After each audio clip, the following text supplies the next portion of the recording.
دکھ بھرا میرا پیغام ہے۔ سیدنا اعلیٰ حضرت کا نام لے کر دکانداری چمکانے والے جو ملا ہیں، جو امت کو تقسیم کر رہے ہیں اور اعلیٰ حضرت کا نام لیتے ہیں اور اہل سنت میں تقسیم ہو چکی ہے، میں ان سے کہتا ہوں خدا را ہوش کے ناخن لو۔ تم نے اہل سنت کو 2 حصوں میں تقسیم کر دیا۔ اگر کوئی خیر خواہ درمیان میں آتا ہے، وہ کہتا ہے کہ ہوش کے ناخن لو، خدا را ایک دوسرے کی پگڑیاں نہ اچھالو۔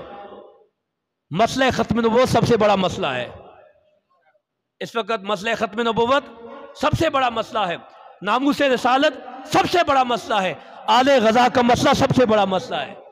تم ایک دوسرے کی پگڑیاں نہ چھالو، کسی کو رافضی کہتے ہو، کسی کو خارجی کہتے ہو، اور فتویٰ کی مشینیں حرکت میں آ گئی ہیں، اور خدا را ہوش کے ناخن لو اور اہل سنت پر رحم کرو۔ یہ کوئی خدمت دین نہیں ہے، یہ تم کوئی دین کی خدمت نہیں کر رہے۔ اس وقت سب سے بڑا مسئلہ ختم نبوت ہے۔ قادیانی پوری طرح متحرک ہو چکا ہے اور مسلمان بھولے بھالے مسلمانوں کو مرزائیت کی طرف دھکیلا جا رہا ہے، اور اونچی سطح پر کئی ہمارے ایسے افراد ہیں، مسلمان ہیں جو قادیانی ہو چکے ہیں۔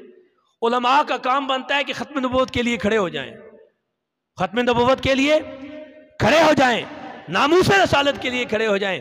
اعلیٰ حضرت کا نام لے کے تمہاری دکانداریاں تو چمک رہی ہیں، لیکن میں ان ملاؤں سے پوچھتا ہوں جب ختم نبوت کی بات آتی ہے تو تمہاری زبانیں بند ہو جاتی ہیں؟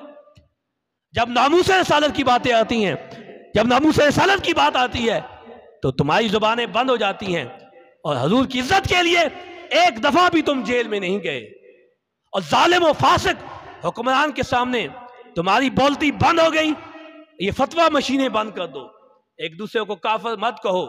اللہ جانتا ہے کہ مومن کون ہے، یہ اللہ جانتا ہے۔ اہل سنت پر رحم کرو۔